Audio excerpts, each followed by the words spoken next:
We started the season in Europe and now we go stateside for the next 5 rounds of the World Touring Car Series for 2023. 3 races of action coming your way this evening, and I'm sure it's going to be frantic as ever. Imola GP last time was certainly quite something. A lot of argy-bargy, a lot of crashes, and a few penalties being dished out afterwards. And that leaves us with just a 1-point gap at the top of the championship. Myself, Cameron Roger, and Paul Smith will be bringing you through the broadcast tonight with Connery Maddock on the production behind the scenes of this RaceSpotTV broadcast. And here is your schedule for what we've had so far. We started with Barcelona Catalonia on the 20th of July before going to Jerez, another race in Spain, and then the 2 in Italy with Monza and Imola. But we're here for round 5 at the Indianapolis road course.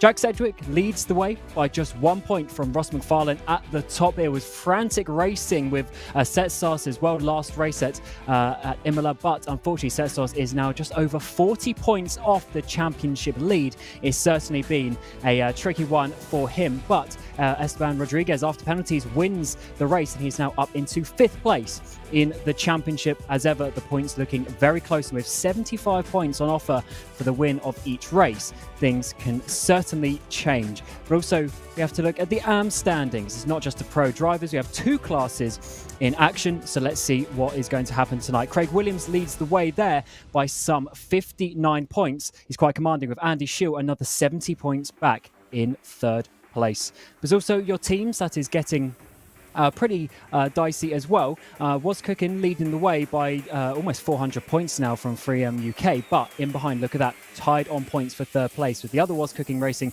Adventures team, and also the AR Race Summaries DCW Racing Blue entry. But there's also teams in the AM standings, and Pure Sims, I should say, leads the way in that one by almost 350 points from Semper Racing. Wave Italy behind in 3rd place. It's certainly been an awesome start to the season, Paul, and can't quite wait to see what we're going to see for the races today. As ever, I think there's going to be quite a lot of action though. There is certainly that going to be a lot of action. I think a lot of the drivers are not used to racing TCR cars around this Indianapolis road course, so definitely going to be a new challenge for quite a few of them out there, but one that I'm sure that they will all relish, that is for sure.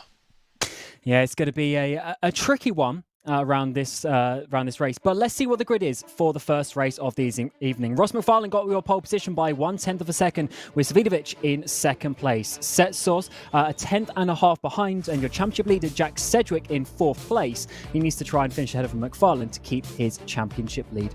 Damon Harris down in 5th place, and David Baker down there in 6th, half a second off. Douglas and Williams round out your top 8 for some of the top drivers, with Sheila and Hussein rounding out your top 5 rows of the grid. Gilman and Reinhardt are your 6th row today.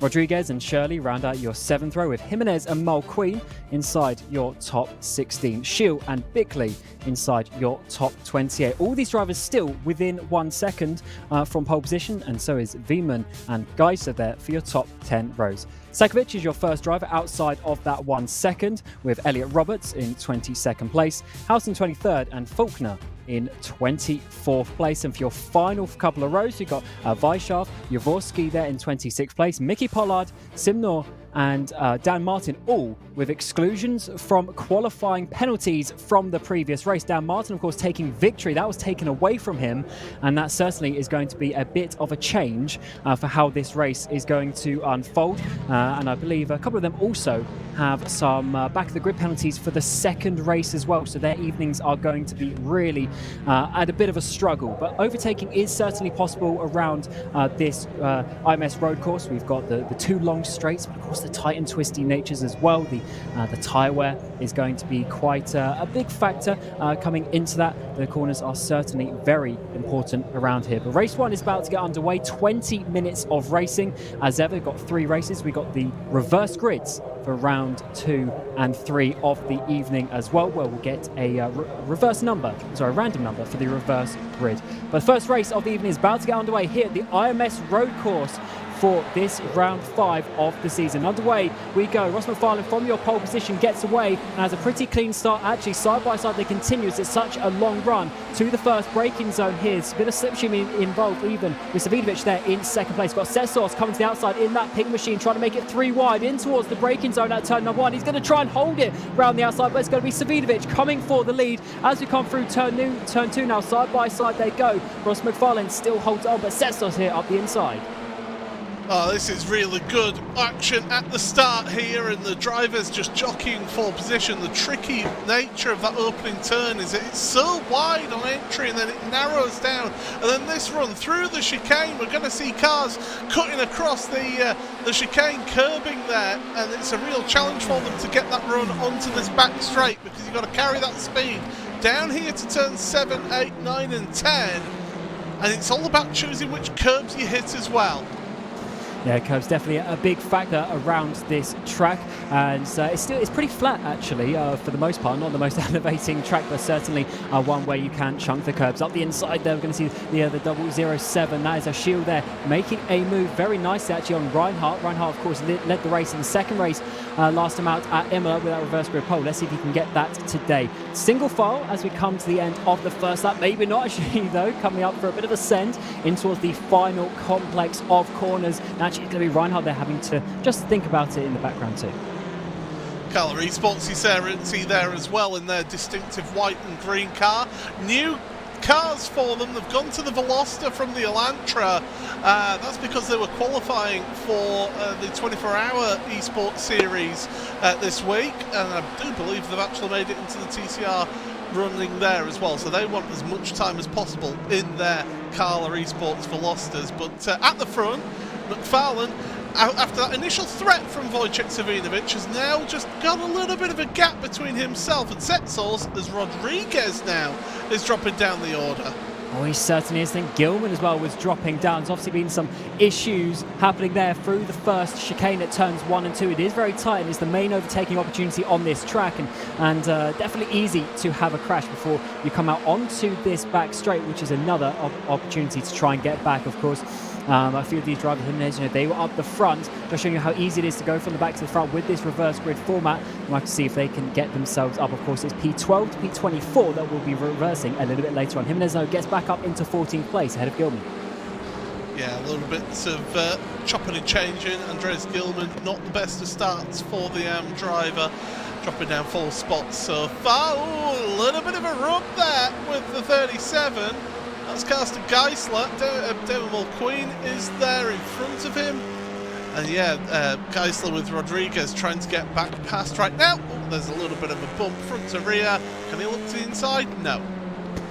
Yeah, definitely a tricky track actually to make the overtakes through these corners, because a lot of them, they're quite medium speed and they're quite long radius. They're not sort of the tight corners you can send it down the inside. You certainly have to try and find your way through here. It's certainly not the easiest. Let's see what the situation is though. Down towards turn number 1, Rodriguez getting the smallest bit of a run, millimetre by millimetre, but it's not going to be an absolute easy overtake down in towards turn 1. Can he brake later up the inside? No, guys, that actually brakes very nicely there on the racing line and defends well from that one, as all the drivers continue to be side by side. Dan Martineau slightly in the background trying to work his way up from the back of the grid, of course, but now up into 21st place.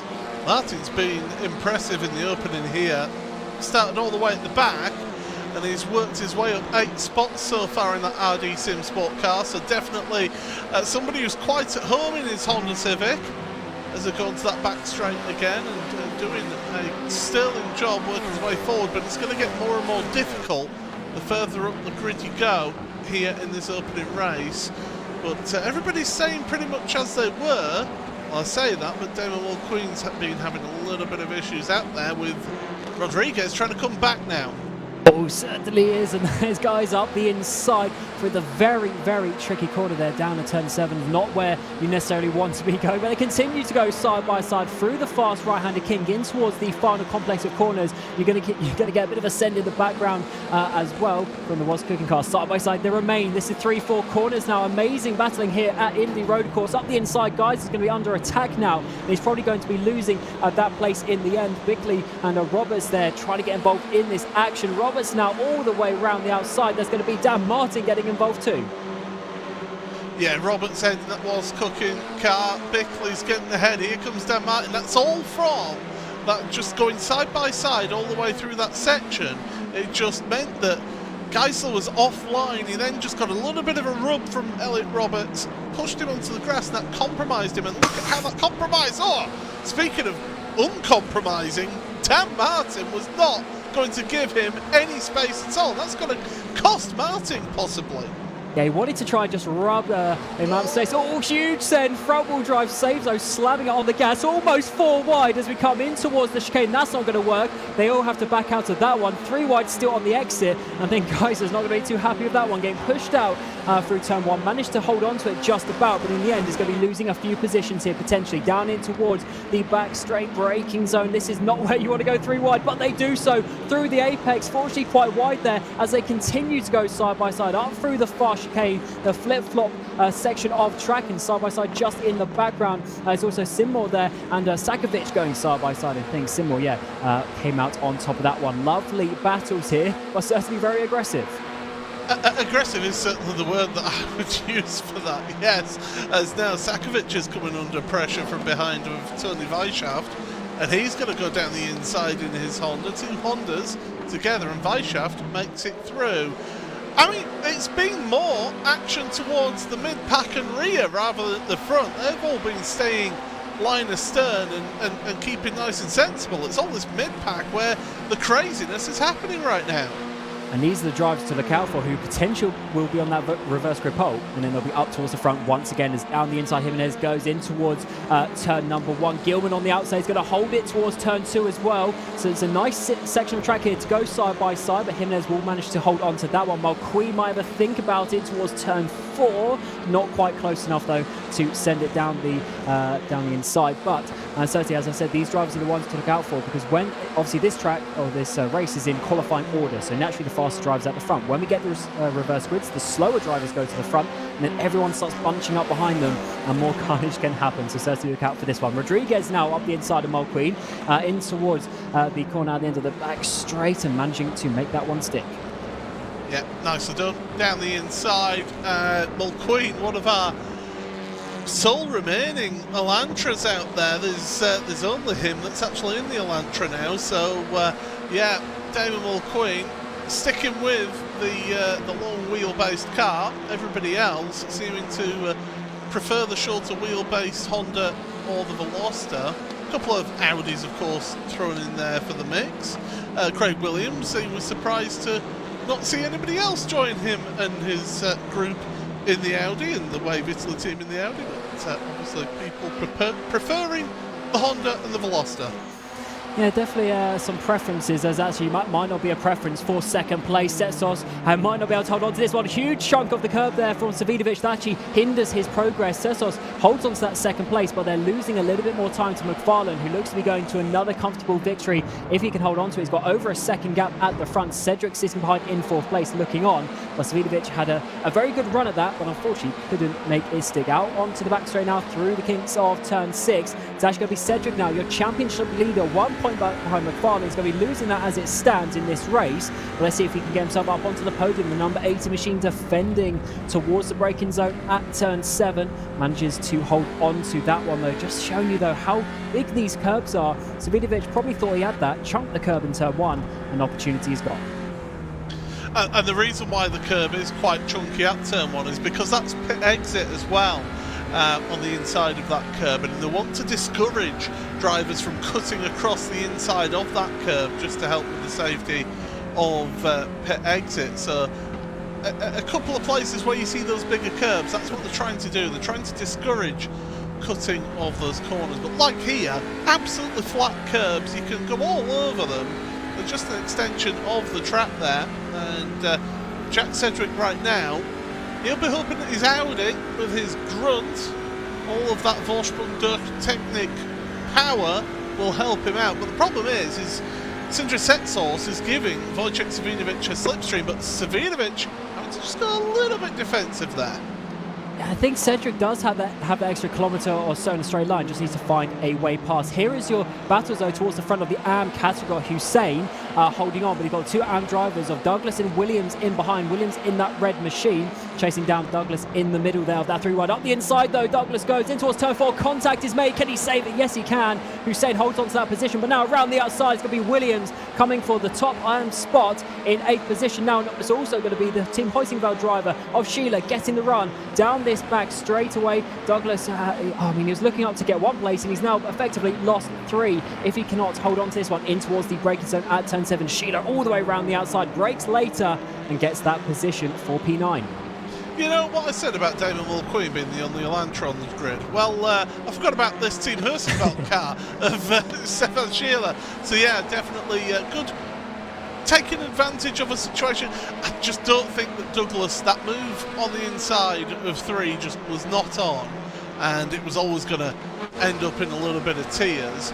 Speaking of tears, we could be seeing some in this mid-pack as well, because you've got Gilman, Rodriguez is moving his way back through, and Sedgwick, speaking of moving through, ahead of Wojciech Savinovic. Savinovic could have been second. He's now 4th place, and they need to look out because Harrison Baker actually getting pretty close in behind as well. Look at this slipstream down towards turn number 1. The hard right-hand side of the track it is for Cedric as he tries to defend this position on the podium. The number 10 machine will hold on to that in towards turn 1. He brakes a bit late though. Savinovic will get the up and under around the outside of turn 2. It's going to be squeezed out there by Cedric. Actually leaves him space up the inside of turn 3. That's very polite as Savinovic will hold on to that in towards turn 4. And actually, does he manage to finally make the move? Yes, he can. Oh, contact is made. He's turned from the rear. The number 80 machine goes into the wall. I'm pretty sure that happened last round at Imola as well, as Cedric, your championship leader, drops down to 5th. Oh my goodness. Well, I was about to say, oh, what really good, respectful racing between the 2 of them, giving each other space, and then just having that slightest of overlaps. I'm sorry to say, the question is Savinovic coming across on Cedric? It's hard to tell from that angle, I'll be honest, but it's a case of, did one car come across on the other? Was there enough of an overlap for Cedric to say that he's earned the right to having that space? Well, let's have a look from on board, from the roof. So it's a tricky right-hander here. Cedric's trying to go around the outside. It's 2 lines converging there, isn't it? Yeah, I'd say so as well. Cedric did leave a good amount of space up the inside as well, so maybe a couple of percent on Savinovic, but I think that's also just the fact of front-wheel drive racing as well. When you have the tiniest bit of pressure on your rear axle like that, you can go for a spin. So let's see how this has worked out. It means Harris is up there in 3rd place now. He's defending from Baker for that final podium place. Cedric is in behind in 5th. He's got Hussein not too far behind, and then his teammate Craig Williams, top AM driver, the number 77, in that 7th place as it stands with just 7 minutes to go as well. All the 7s for Craig Williams, who had a good race last time. I think 2nd race in Imola, taking victory. So certainly looking very good for that team. Was cooking. We need to try and hold on to this in the final few laps. Ross McFarlane still leads by about 1.5 seconds from set source at the front, but it's the battles in behind that are giving us the action. Certainly is. I think Ross McFarlane's trying to make up for what happened last time out. Not the best of rounds at Imola. Oh, side-by-side action between Martin and Elliot Roberts. Roberts is going to get the run out of the corner, out that chicane, down towards this turn 7, 8 and 9. And they're just not going to be able to get any moves done there, so it stays behind Dan Martin. Of course, don't forget, 12th through to 24th are your reverse grid positions, so there's chance of a reverse grid for a couple of those drivers. Naveed Hussain, we've not really seen much of Naveed. He's been involved in a few incidents earlier in the season. I think this is more what we expect of him, to be up there in the top 10. Yeah, absolutely. He got absolutely sent into the barrier on the exit of the first chicane at Tamburello back at Imola. Definitely having a bit of back pain from that if it was in real life. But having a bit of a better race today in that 6th place for the number 54 machines. Got Williams getting a little bit closer there down the front straight towards turn 1, closing up just a little bit, but not enough to make an overtake as it stands. And it's great to see the AM drivers really getting up and involved there. We've seen Shield up towards the front. We saw Mulqueen as well. Pollard, even last time at Imola, they can't really get themselves up front. And as we mentioned, of course, remember the AM drivers, they get points in the same manner as everyone else, but they have their own standings. So if you can get 2 or 3 pro drivers in between you, you get an extra bonus effectively. As for third place, that's going to be Baker trying to go around the outside of Harris, down the back straight in towards turn number 7. Was there any potential opportunity for Baker? I don't think there was, looking at the tower, but that's certainly getting quite close as we're into the final 5 minutes now. Well, the thing that Damien Harris has got to be wary of is the fact that he's not got a slipstream in front of him, whereas Dave Baker has. The thing that Baker's got to be worried about is Jack Sedgwick in 5th place, because Sedgwick is trying to recover after that contact between him and Wojciech Savinovic. And so, yeah, Baker's got to be careful of any moves from behind. And I seem to say every round of the championship that David Baker's always in that sort of top 6. He just steady away, getting those points, but he wants more. He wants better results, and he's taken advantage of incidents that have been happening. And that's why 4th place, I should say, in the championship. Certainly doing a good job from that. Craig Williams, though, to the outside on Hussein. He's got the run. Does he have the brakes in his cars? We've got some battles up ahead as well. Hussein holds on to that one for P number 6. But Cedric has got past Baker. Baker drops down into 5th place. Harris holds on for that 3rd for now, as there's a little bit of a gap formed with Cedric getting through. That's a place gained for him. Remember, Cedric at one point was trying to get even further up into that 3rd place, but had that contact with Savinovic, who's now down into 11th place. Your championship leader is doing a little bit of a good recovery here. He now has another probably 3 laps of this race to try and get back on the podium. Yeah, he'll be trying his best to get one over Damien Harris, but Harris is a rapid driver in that Audi. No wonder he drives for Wave Italy. There's a few of these drivers have been doing that pre-qualifying for the 24-hour esports series, so they've all been competing during the week. Now they get to do it all again for 3 races here tonight in the World Touring Car Series here, and certainly they seem to be having fun out there today. They do, and to be honest, I think that's one of the main points of this championship as well. The format, the cars, the tracks that we go to, it's all sort of, obviously it's very competitive, but it is a bit of fun. The action that you can have is crazy. It's hard, it's aggressive racing. You've got to be on top of it, and as we always say, you've got to be consistent to win these championships. You do have a couple of drop rounds, but over the course of the whole season, you can't really get away with it being having too many bad races, as we're seeing coming into the final couple of minutes now, and these battles continue. Hussein once again holds on to that 6th place. He loves that inside line, and Williams can't quite get past him in towards turn 1 for another time around, but it's sort of the same liveries are batting up ahead, with Harris and Cedric in that 3rd and 4th. So the 2 teammates, each pair of teammates batting for their position. Yeah, they certainly are. Harris, though, he wants a podium. He's again, that Wave Italy team as a whole has not been having the best opening to the championship, but now he's in a podium position, just defending the positions there and holding on for the time being. Of course, Wave Italy, Naveed Hussein is the only race winner for them so far this season, so Damien Harris will be looking to get some good results this week and to sort of put a fire under the championship challenge, and to try and push on for the rest of the season. Yeah, we're getting very quickly actually towards halfway in this season already. This is the 5th meeting. We've got 12 of them, 3 races per evening as well. So definitely loads of races to do, but they do fly past, being only 20 minutes long. We're coming now onto the final lap of the race, the final minute and a minute and a half a lap. So this will be the final time in towards turn number 1. Hussein is going to defend in the background as well. So you see Harris's teammate also defending towards turn number 1. It's the outside for Cedric, is the inside for Harris. Can there be anything around the outside? No, it seems the inside is a very good defensive line in towards turn 1 with just how tight it is. And as it stands, Harris holds on to that 3rd place, and so does Hussein behind. Gilman's got ahead of Andy Shield a little bit further down. Oh, there's almost a bit of door rubbing going on there. And Rodriguez on that recovery drive, trying to move forward. In fact, it's Shield and Gilman, should I say, involved in that race, although Rodriguez is right behind them. Rodriguez is down on 1 place now from where he started.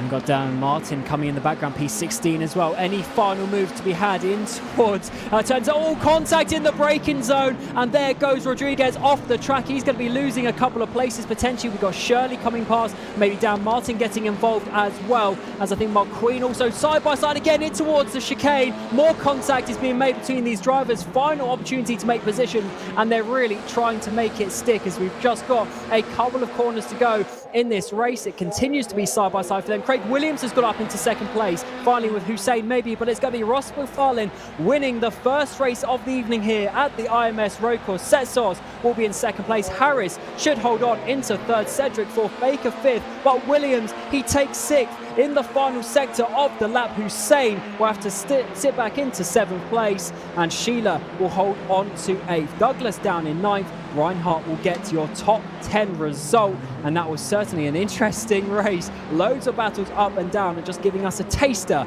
for what we're going to see in the end. It was Dan Martin getting up into fifth place. Jimenez dropping down to 18th. Rodriguez 16th as well after going off track on the final lap, but that was certainly quite something. But as ever, we have two races left to go this evening, where we have the reverse grid. It's a spinny wheel for a random number between 12 and 24, which will be your basically your reverse grid. We'll do that for each of these second and third. So you want to be you want to be getting yourself at least inside the top 12 for a definite reverse, but anywhere inside the top 24. Let's have a look at what it's going to be for the first or the second race of the evening, I should say. Race number 2 here at the IMS Road Course is going to be number, what's it going to be, 22. So one of the largest numbers, one of the largest reverse grids. Well, let's get you the results to see who that number 22 driver is going to be. Will be benefiting, I should say, from that reverse grid. McFarlane took victory by 2 seconds from from Setsos in second place. Damien Harris getting third, some 7 seconds off, just holding on to Jack Sedgwick.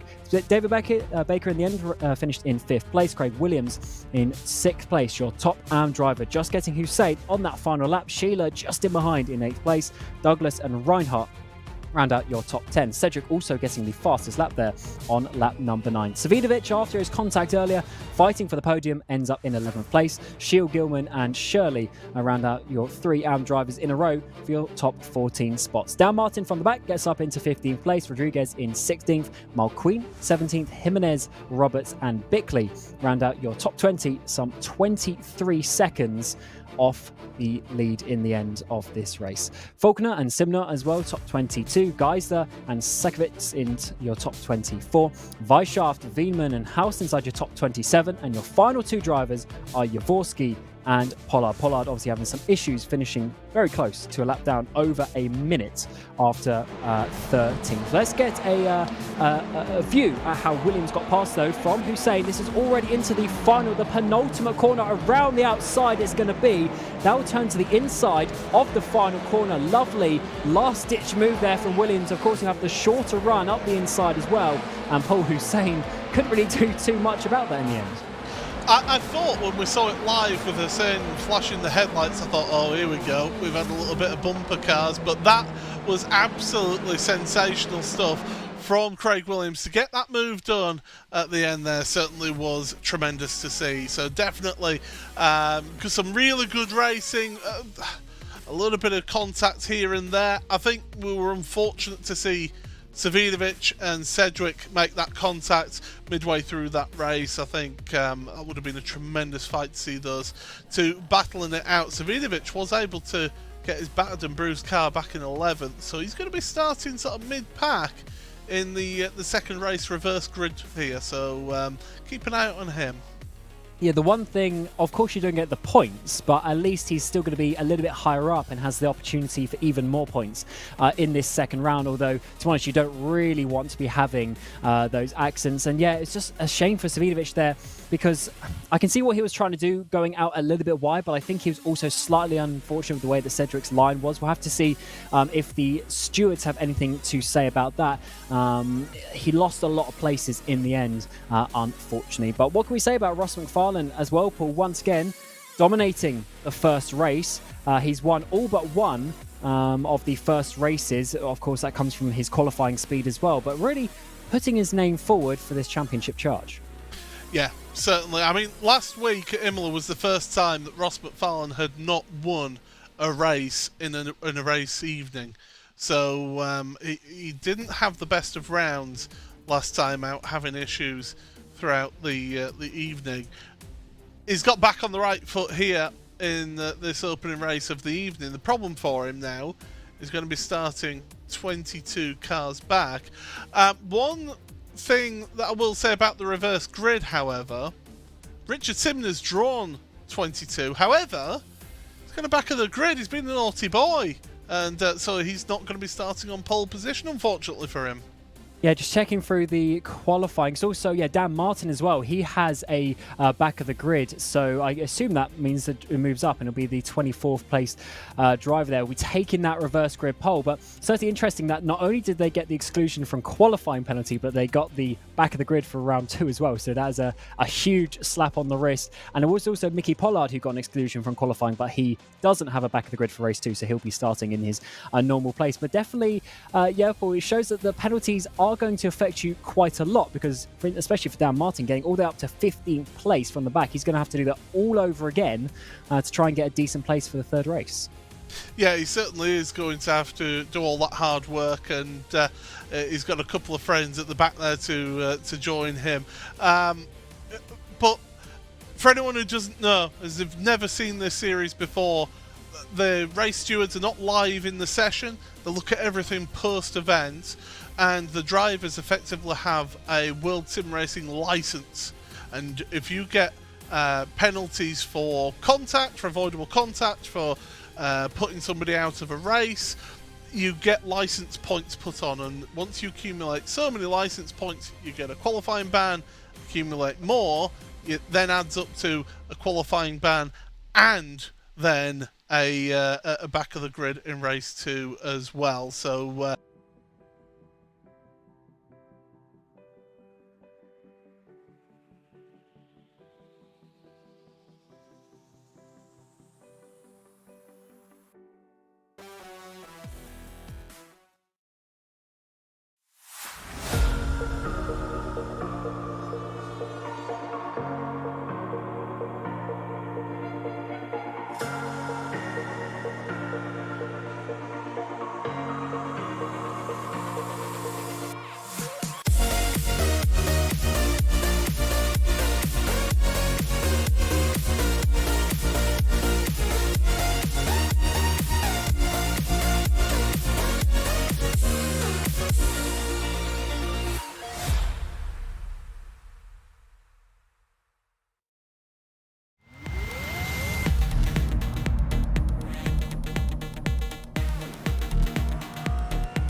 Welcome back to the 5th race meeting of the World Touring Car Series here at the IMS Road Course. We're just getting warmed up for the 2nd race. We apologise for the little sound glitch there before the ads, but let's get ready for this round 2. It's certainly been a hectic first race there. We saw a lot of battles in that midfield, and Paul, those drivers now with the reverse grid are going to be going to the front of the grid, and all of the action should now be for the race win. So let's see how this goes.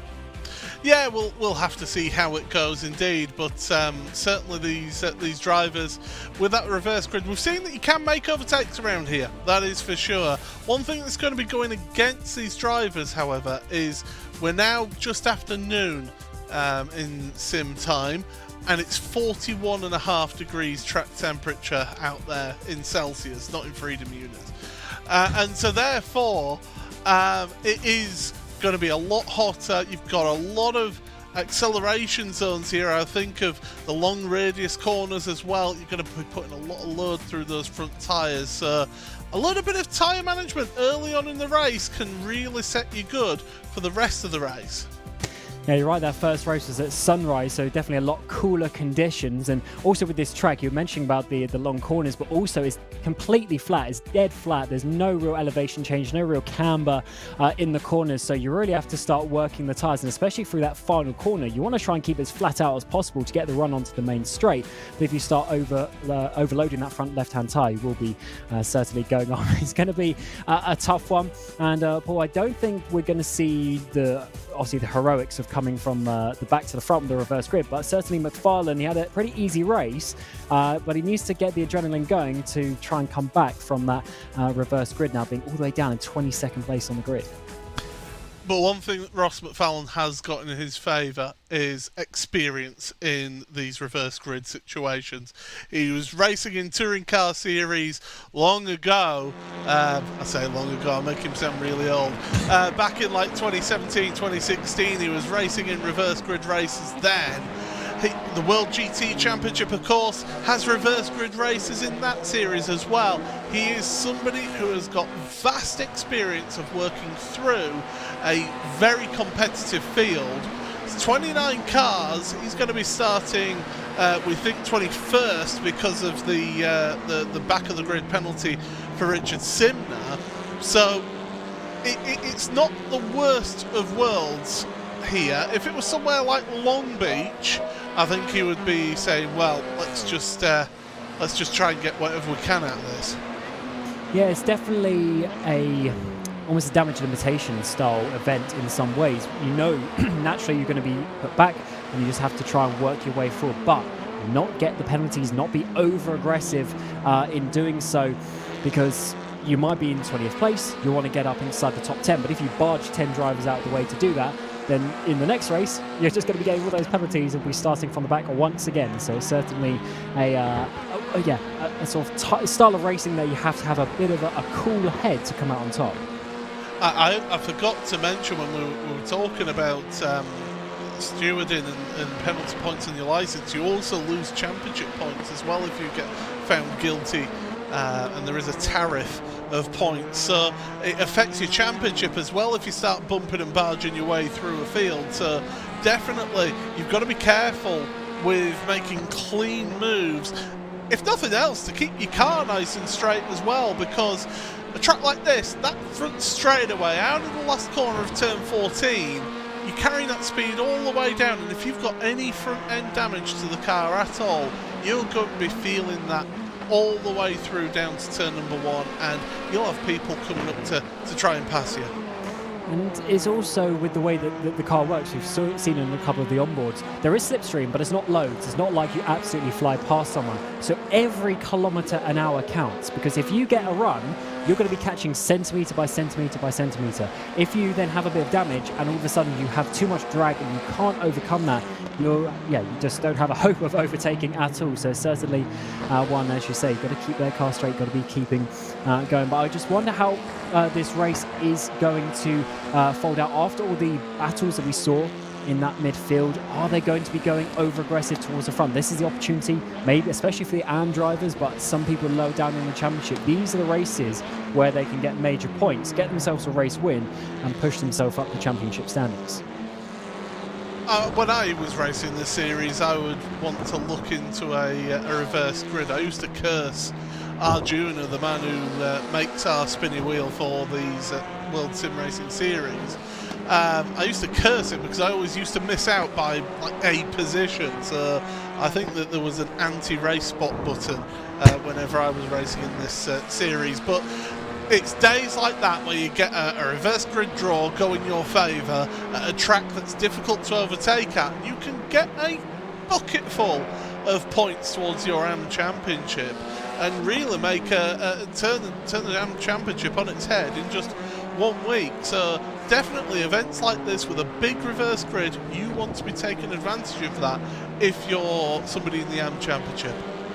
And looking at that championship standings, we did quickly go through it at the beginning of the show, but just to reiterate, before the first race, so before the extra points, Craig Williams was leading by 59 points, and then Andy Shield was behind 129 points off the championship lead. So that's already quite a lot, especially for Andy Shield. That's coming up for 2 race wins away already, not even halfway into this championship. So if he can do anything to gain massively on Williams in a race in one of these reverses, if he can get 3, 4, 5 pro drivers in between, that's really going to start helping his championship charge. So that's definitely what you want to look out for, because of course we have 2 classes for a reason, and we're going to try and focus on both classes as we come through the season. As I mentioned, we're now stateside for the next 5 rounds. We've got Road America, Sebring, Watkins Glen and VIR between now and round 9 before we finish off with the 3 British tracks of Brands Hatch, Donington and Silverstone to round out the season way in October. But here's your grid for the second race of the evenings. Faulkner actually has been given the pole position with Bickley, his teammate, on the front row. Elliot Roberts and Jimenez rounding out your second row, with Mulqueen and Rodriguez inside your top 6. Loads of AM drivers up here towards the front. They continue with Shirley and Gilman, Andy Scheel as well in your top 9. Savidovic gets that 10th place after contact in the previous race. Reinhardt in 11th, and Wayne Douglas rounding out your top 6 rows. Sheila and Hussein, you had an awesome battle with Craig Williams. They round out your top 15. David Baker, and then your top drivers from the previous race. Firstly, Sedgwick and Harris inside your top 18. And of course, the 2 drivers at the front of the previous race was Setsars and McFarlane. 21st place, just missing out on the reverse grid, was Geiser and Sakovic. So unfortunately, the drivers who missed out because of the back of the grids, they've just been put to the back, and it was 20 who were reversed. Weisshaft and Veman, your top 24 for the second race of the evening. Your final page of action is going to be House, Jaworski, Pollard, Dan Martin and Simmore. Of course, the drivers at the back there with those penalties. Is round 14 of the season for this 5th meeting here at the IMS road course, as the drivers get themselves ready already for this second race of the evening. Reverse grid is coming your way, and potential for some big point scoring for the drivers a little bit lower down in the field. It's certainly not going to be the easiest track as such, but you can definitely have a huge send down in towards turn 1. It's a long run as well, specifically at the start of the race, so you've got to be getting a good launch with these front wheel drive cars. Otherwise you'll be getting 2, 3, 4 drivers sending it past you in towards the first braking zone. Loads of drivers on the field today, as you see them lined up. They even a couple of drivers at the back there just getting on to the banking of the IndyCar turn number 1. Race 2 is about to get underway for the World Touring Car Series. We've got Faulkner on the front row, Stuart Bickley alongside him. Who's going to take victory for the second race of the evening? It's a good getaway by all of the drivers actually towards the front. No one seemingly having too much of a bad start. Faulkner there with the front yellow bumper. Can he hold on to this one? Bickley side by side is going to be the 2 teammates go in towards the first corner. It looks like Bickley, if he has a nice braking zone, might be able to take the lead already. Side by side in the background is going to be Roberts. Got Jimenez trying to come around the outside of him. Off the track goes Bickley, though. Faulkner takes the race lead once again. Through turn 3 we go now, and it's going to be Roberts up to second. Oh, you do all that hard work, you get to the front and then you outbrake yourself. Remember, even though the track temperature's quite warm, it is still cold tyres and brakes at the start of this race. Too wide, there's a bump there, and Elliot Roberts from Hinneman F. Oh my goodness, oh, we've got cars getting half pushed around at the back of the track, and 4 wide heading down, no, 5 wide heading down the back straight. Are they all going to make it through the corner? Around the outside is going to be Bickley, holds on to that second place. In the background, the Impulse cars is having a bit of a slide as well. It's going to be Jimenez up into second place. Elliott down. Oh, contact though. Definitely some contact though as Jimenez gets bumped out. Second race in a row. He's going to be going off the track and unfortunately dropping way down. May even be a meatball flag for him as at the front, Faulkner has absolutely rocketed away as they continue to be side by side in the mid pack. And yeah, Jimenez has gone back to the pit lane. Bickley in second, Roberts in third place. Fourth now comes Rodriguez as the drivers dive in towards the final complex, trying to make up the final couple of positions on this first lap. This is really crazy, really fast-paced action here in the early going. Ross McFarlane's not been able to gain much, just 1 place for him in this one. Jack Sedgwick up 4 places along with Craig Williams, so the 2 Craig setup shop cars doing very well in the opening of this race, but Paddy Faulkner, a 1.5-second lead over Stuart Bickley's teammate. Bickley able to get back ahead of Elliott Roberts. Faulkner needs to do all that he can to try and run away at the front whilst he's got people getting held back. Let's see a replay. I assume it's going to be of Jimenez. Yeah, it is. Is there going to be... Oh, I couldn't quite see because of the car, but I think there was definitely had to be a huge send there up the inside from Roberts. It didn't look like any sort of malicious as such, but just 2 cars going through that turn 8, 9, 10 sequence is very difficult indeed. And let's have a look here from the onboard of Roberts. I think we got Rodriguez just involved there as well. It does actually send it a little bit up into that second apex, so it was a bit of a punt and not just rubbing. And unfortunately there, Jimenez, there wasn't really anything that he could do with that. I'm going to steal a phrase from Norfolk's finest commentator Martin Brunton and say that was a day late and $1 short, was that one. It was always going to close, was that gap. Oh, Roberts slowing, he's going to slow down penalty. So does Andy Shield actually, he's going to slow down penalty right now. So it can be an issue when you're coming through that turn 10 on sending you towards the banking. You can cut too much of the inside of that corner. Oh, we've got a car spinning off. Is that going to be Douglas? It is. The Semper Racing driver is off.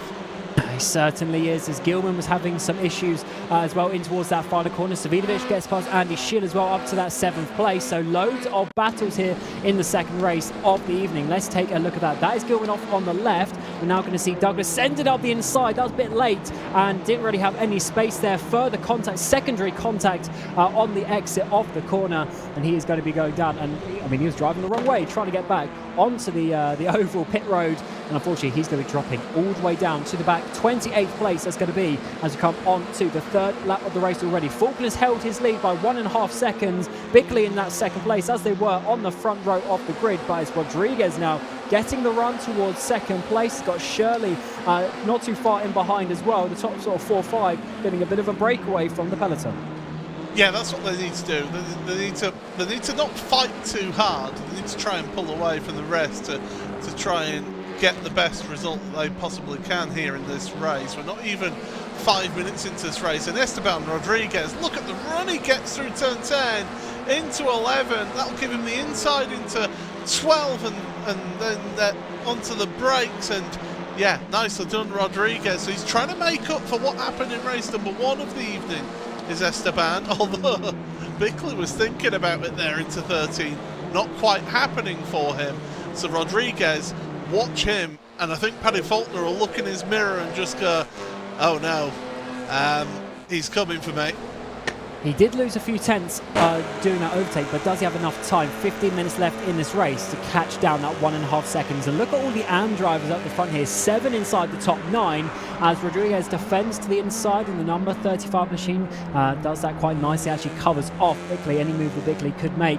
And they do gain a couple of tenths there through that sequence of corners. Cedric in that 9th place, he gets past Andy Shield. Shield's just going backwards in this race. He's now got Setsos in behind him as he actually Setsos going to be coming up the inside in towards turn 3 and 4. Can he get his car up the inside? The pink machine. It's going to be side by side through the far chicane. One of the drivers needs to back out. Around the outside comes Hussein as well. He's going to get past Shield, who just keeps on dropping down. And that's the problem through that opening section. If you're on the wrong line through turn 2, if you're on the inside of turn 2 and you're still side by side, you're just opening yourself up to get freight trained by others who've got more door banging and paint swapping going on there into the corner at the end of the straight. Turn number 7. Oh, and I believe Dan Martin's had issues as well. He's down places. I've just noticed Craig Williams has lost 8 places in this race, so he's had a bit of drama out there. As this is a huge battle here as well. Harris up the inside there as we're going to be seeing Shield go down another place. It might be up the inside in towards turn 12. Chunk in the chicane. We're side by side in the background as well. Reinhardt and the Green Machine's trying to make some moves as we continue to go side by side. Awesome racing here. Look at all of the cars on the screen scrambling to try and find their positions as we come on to the next lap of the race, onto the front straightaway. I believe Sheila now is going to be losing place. Yes, it is. Ross McFarlane, of course, your race winner from race number 1, up in towards 15th place. Can he make it 14th down the inside of turn number 1? It's going to be under the brakes. He's going to have to a little bit of slip tune actually being given from the car up ahead of him. And is he going to be able to complete this move? Yes, he does. I don't think she's going to be battling that one too hard. Reinhardt in the background with Baker too. So many cars to look out for as we've got the faster drivers coming through with the reverse grid. Rodriguez is within 4 tenths of a second. His last lap was 8 tenths of a second faster than your race leader. So Faulkner is really feeling the pressure from Esteban Rodriguez. And if I'm Faulkner, I'm picking and choosing my battle, and I'm thinking, do you know what? I'll not make it easy for you, but certainly I'm not going to fight like it's all tooth and nail. It's the last round of a championship sort of fighting. Think the long game, get some really good points. Track temperature 44 degrees. There goes Rodriguez to the inside for the lead.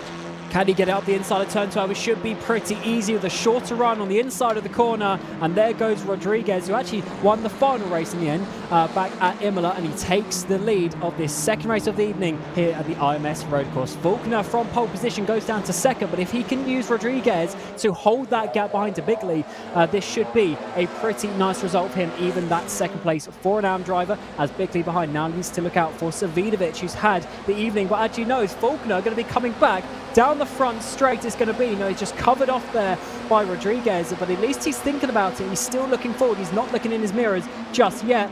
As can Rodriguez hold on eventually after a good kilometre long straight? Yes, he does, but certainly the battles in behind are getting close as well. We've got Savidovic getting close for that 3rd place. We've got Shirley not too far behind Roberts for 5th and 6th place as well. We've got Reinhardt moving past Baker for 16th place. Battles up and down the field.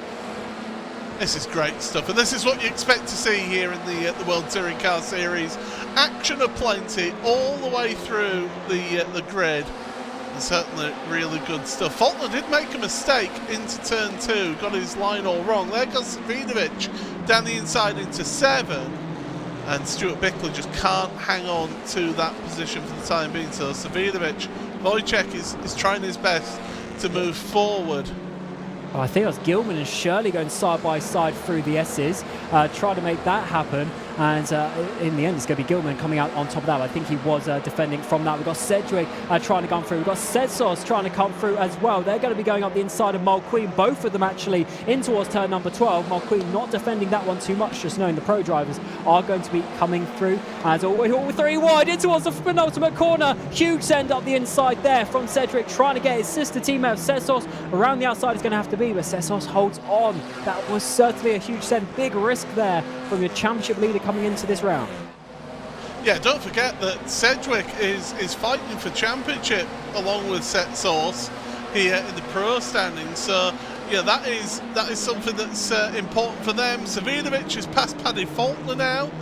So the two teammates now that started on the front row of the grid, the AI race summaries with DCW Racing outfit, dropping down to 3rd and 4th place, but that's still a really good position for them, and they've got a little bit of a gap behind Elliot Roberts of Andreas Gilman, so they'll be hoping to try and keep up there in this top half. We've only had half of this second race, so this has been action-packed to plenty.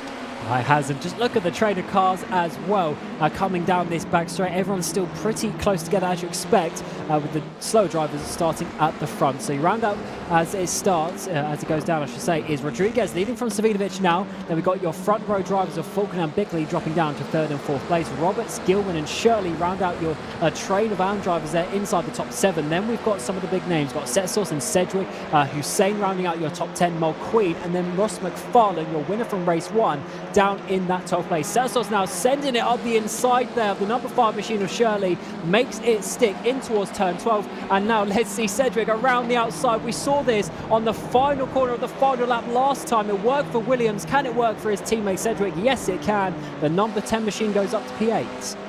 I think Sedgwick, though, went and pushed Shirley into that wide line out of turn 12 into 13. It gave him a really big bump up the rear of the car. And now here comes Hussein to the inside. So those pros now starting to work their way through. I did say keep an eye out on Wojciech Savinovic. He's been lapping quicker than Rodriguez at the front, and I wonder, 0.8 of a second quicker on that last lap for Wojciech. So he's really got the bit between his teeth. He wants to win. He certainly does. Oh, car's going wide. That's Sedgwick going really wide. And we did see the image pop up with the track temperature was 44 degrees. So some drivers maybe going to be struggling with their tyres in the next few laps as we get towards the end of these races. It's funny to talk about tyres in a 20-minute race, but it is certainly important that every 10th of a second a lap counts. If you lose a few by the end of this race, it's of course going to be very difficult to hold on to those positions. So Savinovic might be looking for this race victory a little bit later on. Of course, he was batting for the podium in the previous race, the first race of the evening, but got absolutely sent out of the way, and now is trying to come back in this second race. Let's see where he can get himself. Currently 7/10 off the lead. Gilman there getting past Roberts in towards turn 12 into 13. Now we've got the two teammates in behind. Setsos on the back of Roberts. I assume Roberts isn't going to defend too much from his championship leading rival. Stuart Bickley's got a slow down penalty right now. He needs to serve this as they go down the straight, and the problem for Stuart is that he's got some hard charges closing up behind into the braking zone. Bickley's actually making moves. Well, I see him as having a slow down penalty, but he's made moves on his teammate Paddy Faulkner. Oh, that is not... Maybe he wanted to do it at a different part of the track. Yes, it is. Maybe slowing down there through turn 3. Trying to hold. He gets contact from his teammate. That around goes Bickley. Faulkner goes through after contact. Bickley trying to serve that slow down penalty. He slowed down at an awkward point through a fast, flat out King and got rear-ended in the process. And he hasn't served the slow down penalty either. It's turned into a full black flag. Oh. So that he could have backed off down the straight towards the end of the end of the straight into the braking zone, and he just brakes early, and his teammate Paddy Faulkner just gets into the rear of his teammate. You know, there's some unwritten rules in the world of motorsport. 1 is not hit a series administrator. 2, don't hit the series sponsors, and 3, do not hit your teammate. I was surprised they didn't have any sort of internal communication to talk about that, because they could definitely have done that a little bit better. But come to this battle in towards turn 12. Cars fighting everywhere. There's Shirley in the middle of your screen. He's going to have Gilman there in the turquoise machine coming up the inside as they come through the final corner now. So Gilman for 8th, Shirley into 9th place. You've got Ross McFarlane there in pretty close up behind. Also Mulqueen. McFarlane up the inside of the final corner, getting the run down this front straightaway as we're coming to just about 5 minutes left in this race as we get a battle for the leaders. Oh no, just Rodriguez having some issues. Let's see if that one resolves itself, otherwise that might be an easy win for Savinovic. But let's see how these battles continue on. Roberts and Setsos there are now batting for your podium. They've got past Faulkner. Sedgwick is in 6th place now. Hussein in behind. Gilman managed to hold on to 8th, but McFarlane in that process got past Shirley down in towards turn 1.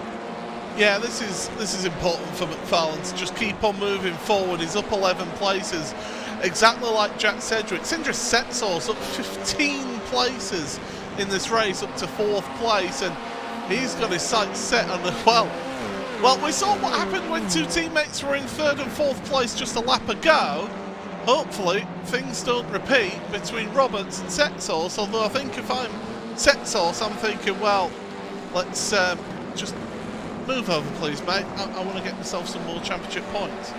Yeah, I was expecting Roberts to almost let Setsource through as such pretty much straight away. There's always that slowdown penalty maybe up the inside. Cedric goes off Faulkner. Is he coming a crobber to that inside curb of turn number 10? Or maybe just got a bad exit because there's one car that has gone through for now. Let's see if any more go through in the next couple of corners. Of course, you do have quite a while to set to slow down. But back to the front, Rodriguez, he's seemingly continuing in this race for now. No connection issues, but round the outside is going to be for Savidovic. He's pushing him almost along the pit wall, not letting him come out. And Savidovic, full contact, door rubbing between the two. It's going to be a tight braking zone for Rodriguez. Up the inside, around the outside is going to be for Savidovic, but not enough on the brakes. It might be, though, in towards turn number 2. He's going to push him out wide towards turn 3, side by side. They remain in towards the braking zone of turn 4. This is where Savidovic lost the race last time out, but let's see if he holds on. No, he can't. He's going to have to drop back into second. Well, I think he's basically made his intentions known, and Savidovic isn't waiting until the start-finish straight. And again, they're bumping and barging. This is not needed, Esteban. You've got to... Yes, you want to get the best line possible into the corner, but bang! Once again, enough of contact between the two of them. This is going to come full to blows. I'll tell you what, I bet they're glad that they're in virtual racing and not in real life, because this would be a fight down the back of the paddock here. What's the incident limit in this race? They're going all over the track. They're making contact. There's certainly going to be a lot of points on their totals by the end of this race. They continue side by side pretty much for the previous full lap here of the RMS road course. Deep goes Rodriguez, though. Can he get it stopped? No, he can't. Savidovic round the outside. We've seen this move a couple of times already. It's such a long corner, late apex, and he's still going to continue to be there up the inside of the final corner. The number 80 machine will take the lead. Well, can he hold on to it down this front straight? It's such a long run. The two cars, of course, the same chassis, the same engine. Is there going to be anything that Rodriguez can do as we come to 2.5 minutes remaining, 2 laps left in this race as the Polish driver takes the lead? Can he hold it into turn 1? Rodriguez, he looks left, he looks right, he goes back to the left, in towards the braking zone, around the outside, but Savidovic is going to hold on. This is brilliant stuff. This is a bull and a matador going face to face here right now. This is fantastic stuff to see.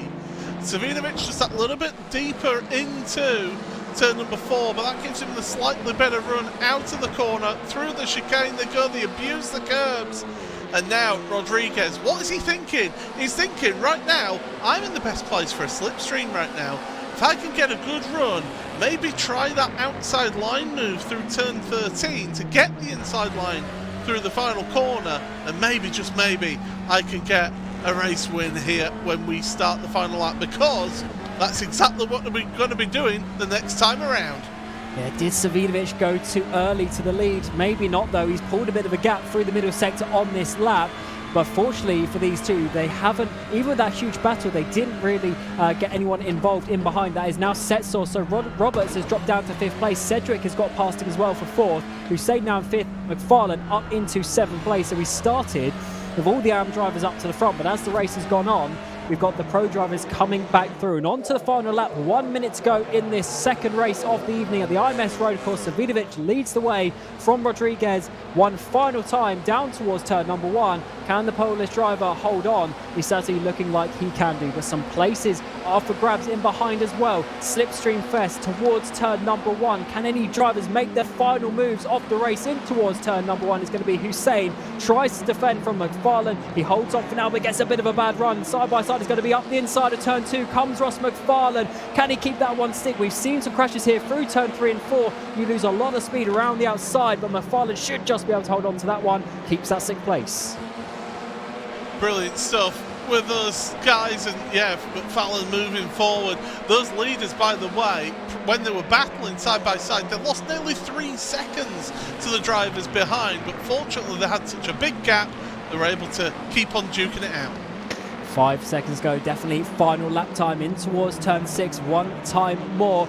As is there going to be any final moves? It looks pretty set for the race lead, but these positions in behind are going to be crucial for the championship. Every point counts, and remember, we will get another reverse grid for the 3rd race. Here comes McFarlane out of turn 10, around turn 11 is going to be the outside for your race 1 winner. Is going to switch it maybe to the inside. No, Roberts is going to defend that to the inside, all the way around the outside for the 127 machine. Can he keep it hot up the inside? It will be for the final corner. He gets pushed out. Contact is made. Roberts goes around. He manages to save it. McFarlane holds on. Where is Roberts on the rejoin? Yeah, that's a terrible rejoin. He takes out McFarlane in towards the final corner. They continue to go on somehow as Savinovic takes the second race victory of the evening. Rodriguez in second place. Setsos and Cedric inside your top 5. And McFarlane in 5th place in the end. Although actually Hussein might be given it at the line. Gilman and Shirley. Then we're seeing Harris. Roberts is dropping all the way down. Obviously having some major contact, major damage at the end there. That was a very, very messy final complex, final sector.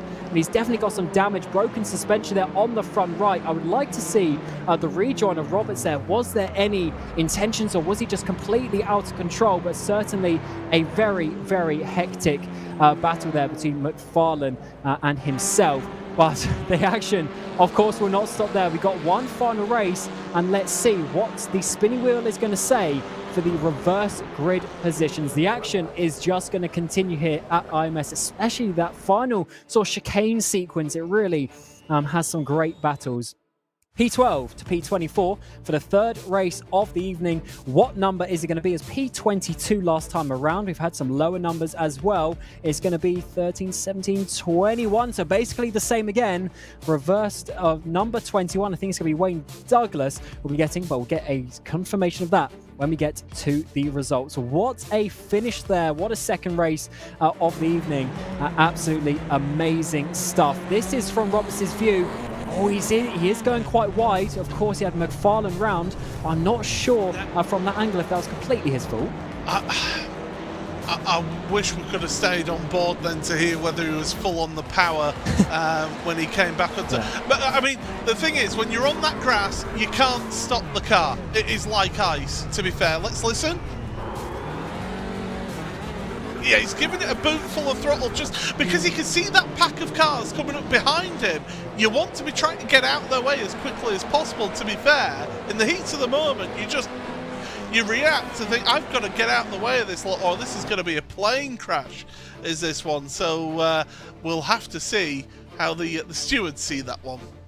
Yeah, I definitely think the stewards will be reviewing that one, no doubt, after this race. Savinovic, though, took that second race after 13 laps from Rodriguez after a tightly fought battle for the lead. Setsos gets third place, rounding out the podium with Cedric in behind. Hussein and McFarlane round out your drivers in the end. So Hussein did get that run out of the final corner and getting the 127 machine to the line. Gilman and Shirley, your top AM drivers, with Harris and Mulqueen rounding out your top 10 for today. You've got Sheila inside your top 12. Faulkner from that front row, but unfortunately going down the way throughout the race. Pollard, who started race 1 towards the back, and Dan Martin as well, getting themselves up inside the top 15. But they do not have penalties for the next race, so that will count inside the reverse grid places. David Baker in 16th place, Sakovic in 17th, Roberts, Veman and Reinhardt rounding out your top 20. And that means your P21 driver and your reverse grid sitter is going to be Wayne Douglas there. He's going to be absolutely loving that one. Simnor just missing out to Jaworski and House as well inside your top 24. Geisler, Weishaft, Bickley, Craig Williams there, 5 laps down, and Jimenez 13 laps down after that massive crash through the fast flip-flop chicane in Sector 2. So definitely, Paul, a lot more of an argy-bargy race as we were expecting. And in the end, we almost saw a huge crash, but Roberts somehow didn't take out completely that whole pack of cars. Yeah, all he ended up with was a meatball for himself after that. I think Ross McFarlane will be maybe having a few words.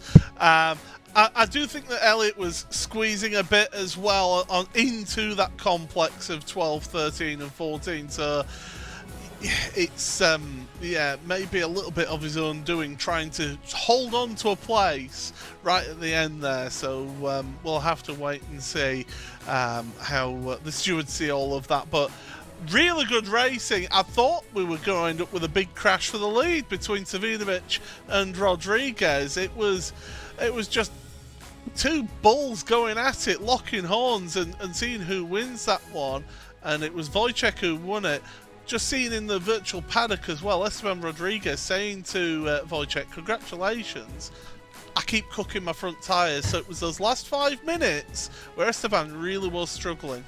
Yeah, the heat was certainly coming in that race, and yeah, it's very close for them in the championship as well. Before the races this evening, there was only 5 points between them, sitting in 5th and 6th place as well. So there was some championship standings on the line, and that is why they were fighting so hard. And it's definitely for Wojciech as well. Well, actually for both of them really, but definitely for Wojciech, he's been up there in a lot of the races, but unfortunately, especially at Imola as well, he had a few crashes. We saw it in the first race. If he can just take those crashes out, coming into the second half of this championship, I think he's really going to be one to look out for, coming for that 3rd place in the standings, which is currently held by Setsource there. And I think, Paul, we should probably talk about that. The likes of Sedgwick and Setsource, they really came through the field very well in the end. Setsource getting a podium, and that is what you got to do when you're fighting up towards the front of a championship.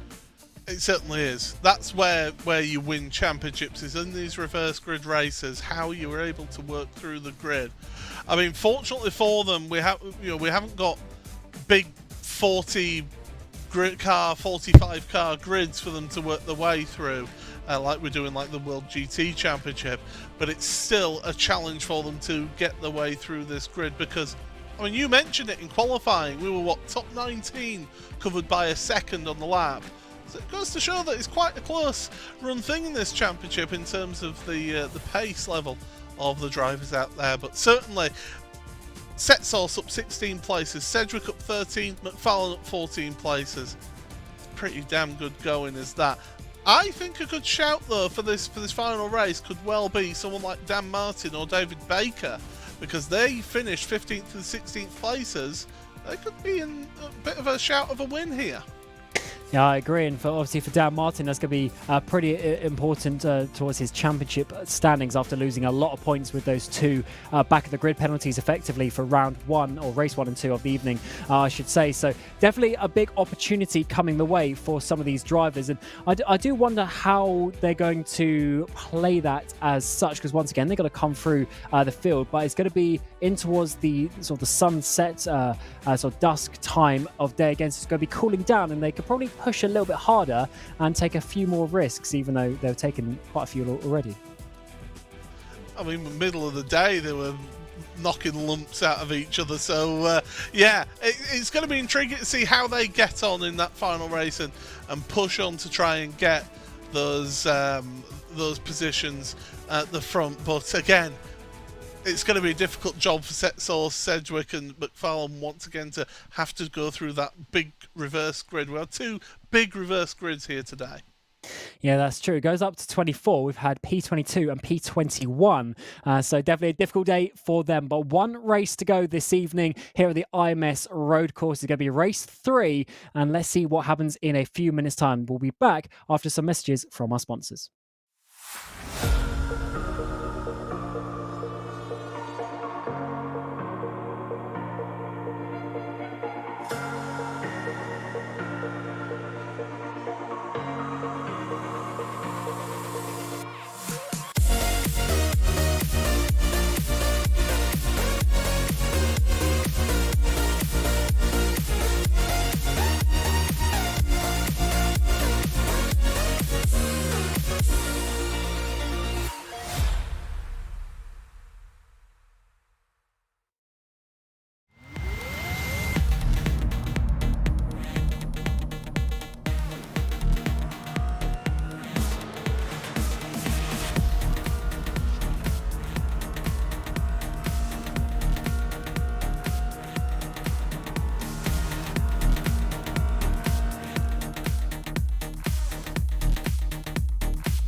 Welcome back to the IMS road course for the final race of the evening, the 5th meeting for the World Touring Car Series. It's been an eventful first third of the year in Europe. We've now come to a bit of a shoot through America through the next 5 rounds, and IMS is certainly giving us a load of action this evening. We saw some crazy chaotic racing in the previous race. We saw contact in towards the final chicane. We saw a massive battle up towards the front. We saw cars getting spun around. All sorts of things have happening, and let's get to you warmed up for the final 20-minute race this evening. My name's Cameron Roger. We've got Paul Smith alongside me and Connery Maddock on the production behind the scenes of this RaceSpotTV broadcast. And Paul, it's certainly been an awesome, entertaining evening of action. And as we come to dusk in game, track conditions cooling down once again, it certainly should be a nice final race.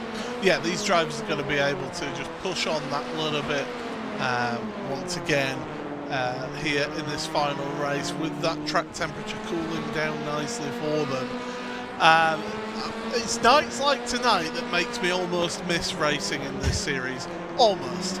Quite like being in the safety and comfort of the commentary booth, but yeah, definitely these drivers are having some fun out there. There were, I did see again in the virtual paddock, Elliot Roberts does apologise for that incident at the end of the last race. So you know, definitely it's good to see in a series like this, in such a high intensity series as well. You don't realise just how much stress you're under in such a short race to try and get the best result you can. To put your hands up and say, yeah, that made a mistake there, that's on me. There's a lot of adrenaline, there's a lot of egos going around on the racetrack. You know, that's effectively why loads of these crashes happen as well. No one wants to give up a place, but it is good when you can sit back a few seconds later and reflect on that and apologise, especially as a lot of these sort of leagues that we see, these communities that we see having these races, you know, as we see with World Sim Racing, you know, obviously you've got GT Championship, they've got the LMP3 GT4 Championship as well. Lots of these drivers will be racing in all of them. So when you have a little community like that, you have a little bubble, when you're racing against the same people very often, you need to be keeping those friendships calm, you need to be keeping the tension down, so we can just keep it to nice competitive racing and not having any sort of issues with drivers you know, moving forward. If we could maybe not talk about the World Sports Car Championship quite so much after what happened to me on Tuesday night. But no, you do get these great communities build up around these private leagues, and I think that in some cases it is one of the big points, the big selling points of sim racing to me is I've made so many friends, not just through doing broadcasting work, but also through racing in sim racing as well, and you get to sometimes go to events where there are people, you know, been to motorsport events and bumped into other sim racers, and you know, have a good chat like you've known each other for years, even though, oh yeah, I've raced against you twice. You know, it's really good for that, is sim racing, and it's a good community spirit that you do have. Yeah, you're not going to get on with everybody, but isn't anything in life are you ever going to do that? I had rugby teammates that I didn't get on with, but you still got on, but you still did the best for your teammates when you're on that pitch. And for when you're racing like this, you want to be hard but fair racing. Yeah, certainly in similar situation, Paul, as well. I've been in sim racing since about 2015-16 and met so many drivers along the way in, you know, real life events, and everyone that I've met, even if they're a little bit of a, you know, an annoying person, let's say, online, everyone's so nice when you get, you know, in person. It's amazing. It's amazing when you've not got that screen between you and the other person. Yeah, it's definitely a bit of a different, you know, a bit of a different factor. But yeah, it's awesome, and that's why you got to keep the friendships going well. And yeah, racing and crashes happen, especially when you're fighting like they do in this championship. We've seen it already, Paul, with, especially with the reverse grids. When you get those faster drivers coming through, they're fighting for a championship. They want every position, and sometimes accidents happen, and you know, people get spun around. Yeah, definitely. Yeah, things happen. It's tight pack racing, on road courses, there's always going to be some contact happen and some incidents happen. That's just the nature of the series and this type of tin top racing. So should be an exciting final race of the evening. We have lost one driver. I think Jimenez hasn't taken to this final server, but we'll be getting a set for our grid. Yeah, certainly. So this is the 5th meeting of the season so far. We've got 12 coming your way. This is rounds 13, 14, and now round 15, or race 15 of the season. Here is your grid. Wayne Douglas, the AM driver, gets the pole position from Tim Reinhardt in second place. Veman and Roberts round out your second grid. Roberts, although he crashed last race, he's now actually got a good starting position, so maybe some good points on offer in the final race. Sakovic and David Baker in your 6th place. And Baker and Dan Martin will pulls tips to maybe win this race. Let's see what they can do. Mikey Pollard is in 8th place. Faulkner in 9th with Sheila in that 10th place. Shield and Mulqueen round out the front half of your grid. Damian Harris, he's been right in the mix today. Let's see if he can get a good final result. Shirley in 14th place. Gilman in that 15th. Ross McFarlane, who should be leading the championship of how things have worked out, in 16th place. Hussein and Cedric in 18th. Cedric also championship contender, along with Setsos in 19th, and then Rodriguez in that 20th place. And Savidovic, your winner from race number 2 this evening, he is in 21st. Simnor in 22nd, Jaworski in 23rd, and House in 24th place. And on to the final page, we've got Geisler, Weishaft, Bickley, and Craig Williams. A shame for Bickley after that slowdown penalty. He had contact while serving it with his teammate Faulkner, which put him to the back. Of course, Craig Williams there, he's been in the mix this season. He's won some races, but let's see what he can do from the back row of the grid. One final time to have a 20-minute race around the IMS road course. It's certainly served us well so far. It's given us some great action and some great entertainment, some tight battles. But let's see who's going to come out on top in the final race of the evening. You've got Wayne Douglas, Tim Reinhardt on that front row. We've got Veman and Roberts just in behind, and they need to try and get a good run down towards turn number 1. The engine notes rise here at the Indianapolis Motor Speedway for the final time this evening, and underway we go. Good start from everyone actually towards the front few rows of the grid, but a little bit further back when the car's not having the best start. It's actually Reinhardt from that second place. He doesn't get quite so good. So again, Douglas defending towards the inside. Is going to be him for the braking zone. We're going 3-4 wide in the background as everyone tries to make some moves. Side by side is going to be for Roberts up the inside there from 4th. Can he get to 3rd? Side by side in the background as well. We've seen Sakovic trying to come all the way around the outside with Dan Martin getting involved. Baker just losing a place too. Yeah, Sakovic trying to make some moves in his Team Mad car. Roberts still trying to hang on to that 3rd place, and he does get it in the end over Veman. And now Veman's going to be under pressure from Dan Martin. Sakovic though is trying to come at Martin as well. Look at them, they're all fanning out down this back straight. You've got to get back onto that darker strip of grey stuff. Oh, there's contact! Big contact! And that's going to T-bone Andy Shield. Oh, into the side of the RD Sim Sport car. I think that was Dan Martin, your tip for the victory, but he's not going to be getting it today. Huge crash there. 007 machine not able to slow down. Andy Shield getting spun there with cars going all over the track. And unfortunately, that was a huge contact. That is definitely a one that you kind of want to see again, but you don't at the same time. Sakovic there, potential with slowdowns with 3 wide coming past him up the inside. The widest part of the track. Can everyone find themselves some space though as it narrows in towards turn 12? We are 2 by 2 coming in towards the final complex of corners, trying to work out exactly where everyone is going to find themselves in the single file formation out towards the front straightaway for the final time, as the sun is really starting to set here in this final race of the evening. All the drivers trying to find themselves some space. Savidovic there is in 18th place. I've seen Bickley down there in 21st. Cedric has got himself up into 15th. More contact on the front straightaway. 2 cars going around. Rodriguez involved as well. Absolute carnage here on the first lap. Yeah, this is not what we wanted to see here in this final race. So that's 2 3M cars out of this race. Stuart Bickley was the car involved for the DCW Racing. Let's look back then at what happened to Andy Shield then. So it was a little bit further back, and he's just going to get tagged, and it's one of those DCW Racing cars, and then he's a passenger at that point. Dan Martin, no idea what's happening. All of a sudden, he gets a car to the side of him, and yeah, it was Paddy Faulkner then. So Faulkner, no, it wasn't Faulkner. Sorry, it's one of those cars further back. But yeah, Dan Martin, this is his view, just minding their own business, and all of a sudden, bang! Oh, that'll hurt. Yeah, it certainly will. Does he keep out the wall? I think he might have just been able to. Here's the contact on the front straightaway, though. Cars getting turned in the straight line. This is not what we want to see. I should say, just that first bit of contact, then they ping pong, and the forces sort of increase every time they have those couple of extra bit of contact, and then unfortunately getting spun into the wall.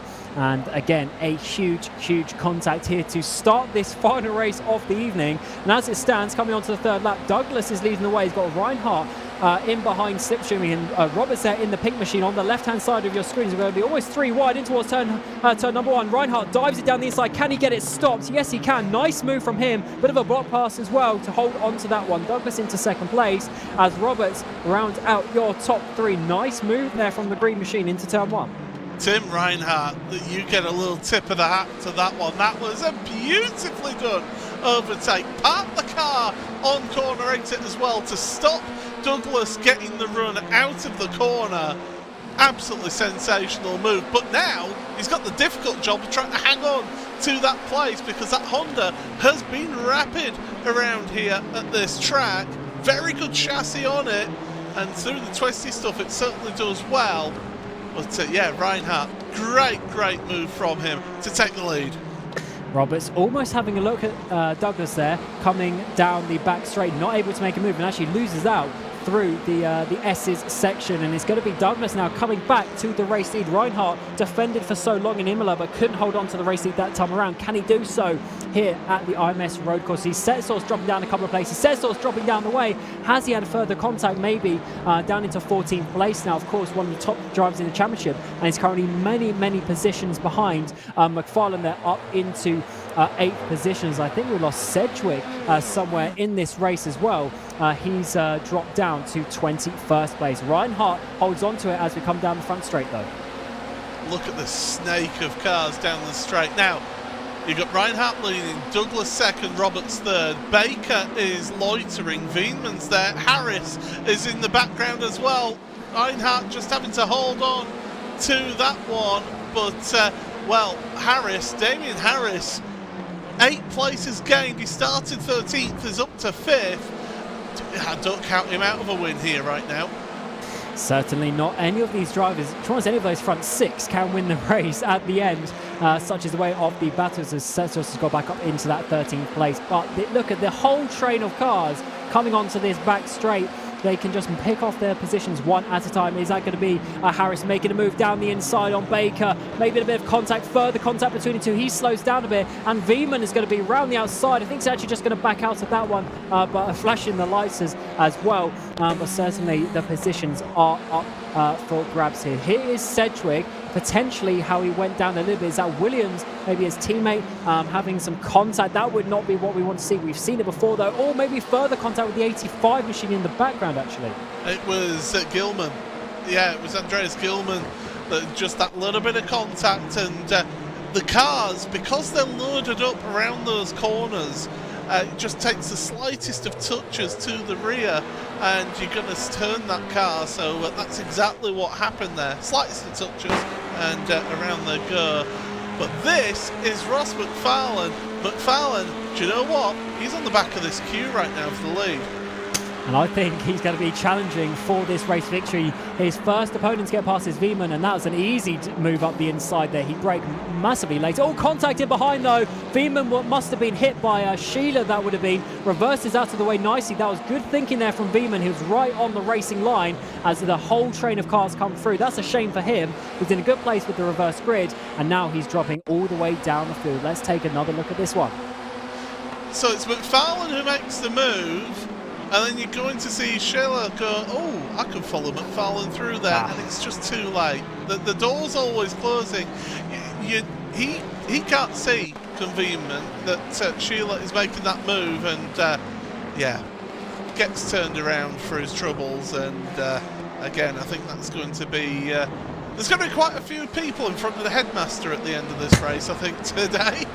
Yeah, the stewards once again will be busy, and there's only 1 week to the next race as well, so they can't hang around too much deliberating on those penalties, unfortunately for them. So there's going to be quite a long list as we come back to the front.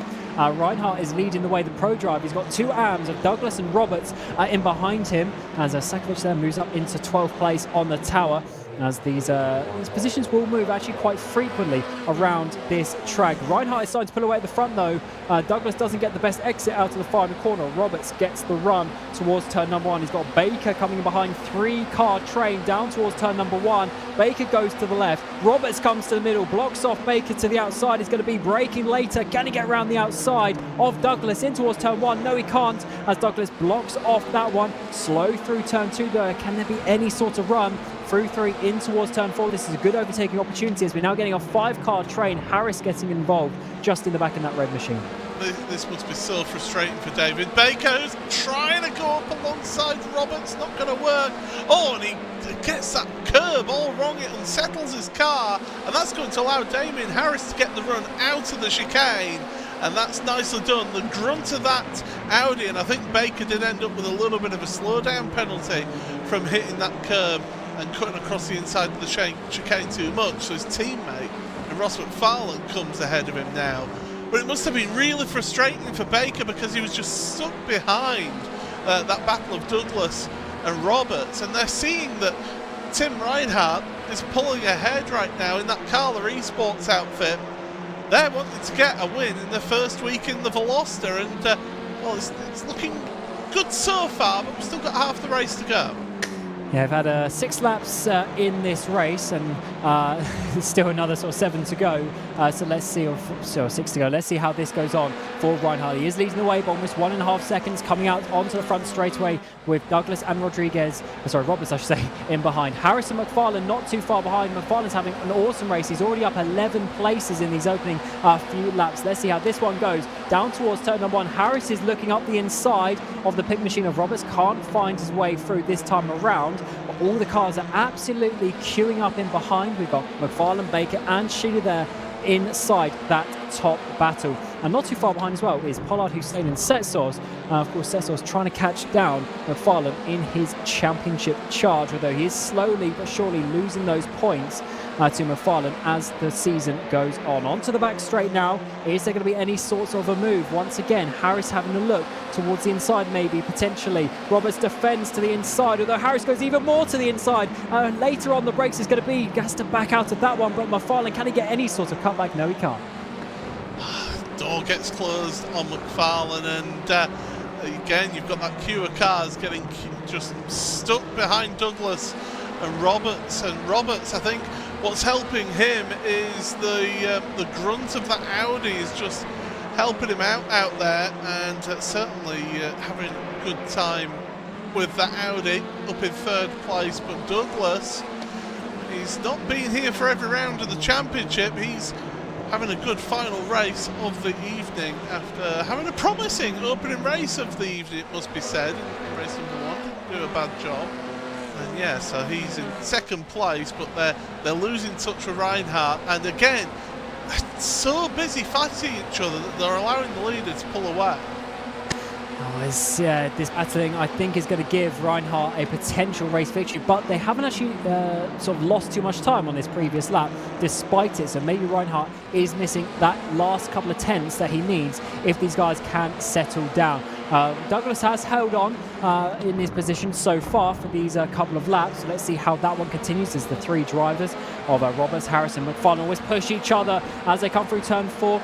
McFarlane had a bit of an overspeed there, had to get out of the way to open up that chicane down this back straight now. Can McFarlane make this move down the inside? Is going to have to be, as we see it once again. Harris goes to the inside. Roberts defends by half a car width. Is it enough? Now he turns all onto the curb. That's going to slow down Harris. McFarlane, thank you very much. Around the outside, that is going to be. He should be able to hold on to that through the S's. Maybe not though. Harris does his best. Up the inside, turn 10 now is going to be side by side between the two. Baker getting involved up the inside of his his teammate. They leave each other enough space. 3 wide we go through turn number 12. Baker might get the pair of them as he comes towards the next braking zone. Now McFarlane keeps up the inside, follows his teammate through. Harris contact between the pair of them. The Pure Sims cars continue, but Harris goes off. Oh, that was almost inevitable. Was that with how close they were getting all the way through, going 3 wide there. It's not how Ross races, though, I will say. You know, that is an accident that's happened there. Is nothing untoward between them. Ross is a fair fighter, but still, the contact has happened, and down the order goes Damien Harris down to 9th place, as McFarlane actually gets back past Baker here, so up to 4th now for McFarlane. Baker's in 5th. If he drops one more place, he's back into his traditional position of 6th place for Baker, which, to be honest, he doesn't want right now. It goes with his car number, so it's working out pretty well. But I don't think Baker, obviously, in teammate, defended that too hard. We saw that earlier a few laps ago, where he was a bit kind, of course, to Ross, and certainly that helps when you have a couple of teammates involved in the championship. But I do wonder just what that looked like from the cockpit of McFarlane with that contact in towards turn number 12. As you say, Paul, I don't think there was any malicious intent, but when you get 3 cars going like that, it's so easy just to make a bit of contact on the rear end, and as we know with these front-wheel drive cars, you can easily spin. And the thing is, McFarlane would have been trying to follow his teammate through, and it was 3 into 1. Oh, McFarlane, rather than following his teammate, he was trying to thread the needle through the middle, and that was always going to close, was that gap. It certainly was. Harris was also coming in a little bit too. Yeah, but that gap is always closing. Yeah. It's a right-hand corner, is that, and trying to go to the middle of them, you're just asking for trouble. You're asking to be sandwiched. And he's pretty fortunate with how it's worked out, because it was him, actually, that came out on top. He's leading that battle now, out of obviously Baker, as Harris has kept that 9th place for now. You just see him peeking out of the train as well, a little bit further back. He's got about a 1 second gap to Sakovic behind him in 10th place. And Sakovic, despite being in 10th place, he's 3rd and driver. But as it stands, Douglas and Roberts will be gaining a lot of points, with, of course, the pro drivers in between effectively taking points away from the AND drivers with how that one works. Craig Williams is having a good race up into P11. In fact, he's having a stonking race up 17 places from the back of the field, and now getting close to the top 10. Yeah, Craig is always good for this. He's really got a handle on that Audi, and certainly does a sterling job with that. You're absolutely right, though. 2 drivers who will have loved that fight between Baker, McFarlane and Harris would have been Douglas and Roberts, because they've gapped them. 2nd and 3rd have got a decent gap back to them with only 4.5 minutes remaining here. We're going to be coming to 3 laps remaining at the line. It's going to be tough for McFarlane and Baker to get up to and then pass Roberts and Douglas. We saw how difficult a time that Baker was having trying to get past Roberts. Amazing close battles between these drivers as we're into the final, almost 4 minutes now of the evening, 3rd race of the day, and we need to find out who the final winner is going to be. Reinhardt is leading the way, but Douglas is starting to close down as Roberts is not fighting him the hardest at this point. I think they know the overall battle, of course, is to try and get a race victory, so let's see how that one continues in the final few laps of the race. They've got to look slightly in their mirrors though, as McFarlane is in 4th with David Baker just in behind in 5th place. Sheila and Setsos round out your top 7 with Hussein and Harris inside your 9, and is Sakovic leading your top 10 as it stands with a couple of laps to go. Is there going to be any more final last gasp positions for the evening? Let's see what happens. The leader, Reinhardt, is getting reeled in here. I wonder if Reinhardt has maybe used up his front tyres that bit more than these two, which would be surprising considering how much battling Douglas and Roberts were doing earlier in this race. But right now Reinhardt is getting caught up. The last lap he lost about 3.5 tenths of a second over these two. I think Roberts has done the sensible thing and thought, let's not fight each other. Let's push forward and try and get a win here. I think you called it spot on there. Set Source, by the way, has gained a place, and a huge intake of breath from my compatriot here. Yeah, we were just saying Robert's sitting in behind, but I thought that was going to be an absolute send up the inside. Maybe he was just testing the waters, seeing where he could brake, and just telling Douglas that he is going to be coming at some point. 2 laps to go in this race. We've got Reinhardt still leading, but Douglas and Roberts are coming closer, and also coming closer. That might be the 2 as they go wheel to wheel in towards turn number 1. Can Roberts make the move? We're not seeing it, but I think Roberts actually couldn't quite do it in the end. So fortunately for Douglas, he manages to hold on. But again, I think Roberts, he's just looking to the inside. He's trying to make Douglas aware that they've realised there's not enough time to catch Reinhardt, and now the position's up for grabs. And also, he needs to look in his mirrors because Ross McFarlane is coming.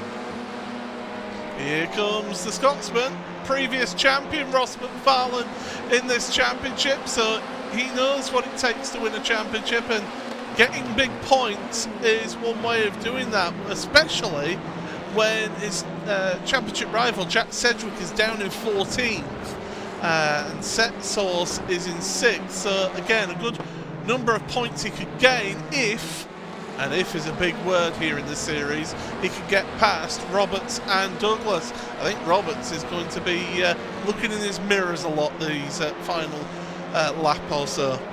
The final about 4 kilometres and a bit to go of this race.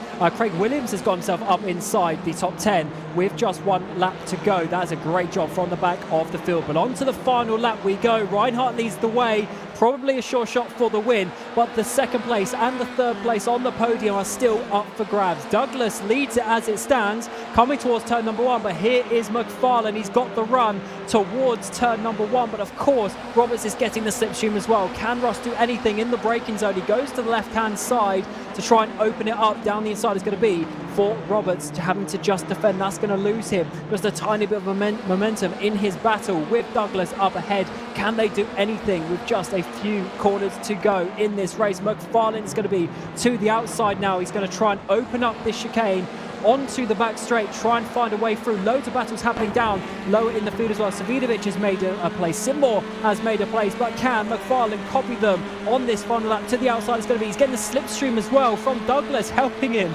down this back straight in towards turn number 7. It's going to have to be the outside. It is wide enough, but is there just enough room for him? He's going to be holding it all the way around the outside. Roberts squeezing him up the inside, through the S's. It's going to be into the left, into the right, and then finally the right again towards turn number 10. He doesn't make a move. Baker up the inside of his teammate, the number 6 machine, taking a position away from Ross McFarlane. We were thinking it was going to be McFarlane on the podium, but is it actually going to be David Baker? Up the inside, it's going to be a huge send in towards turn number 12. He doesn't do that as Roberts holds on in towards his final chicane. Now we're seeing Set Source in the background. He has to now make McFarlane defend. McFarlane sends it up the inside of his teammate Baker onto the final corner of this lap. Reinhardt is going to be winning this race from Douglas in 2nd, and somehow Elliot Roberts is going to hold on to 3rd place. McFarlane will get pushed to the line by his teammate 4th and 5th. Set Source in 6th place. Sheila, Hussein, Harris and Craig Williams from the back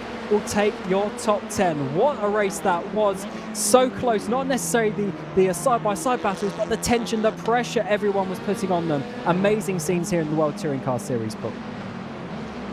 Well, take a bow, everybody. That was sensational stuff there. I do make that Carla Esports first win of the season as well, so congratulations to Tim Reinhardt on his victory here. Yeah, that was sensational. That was brilliant stuff all the way through. Reinhardt, once he got to the lead, got that lead up and let the others battle away.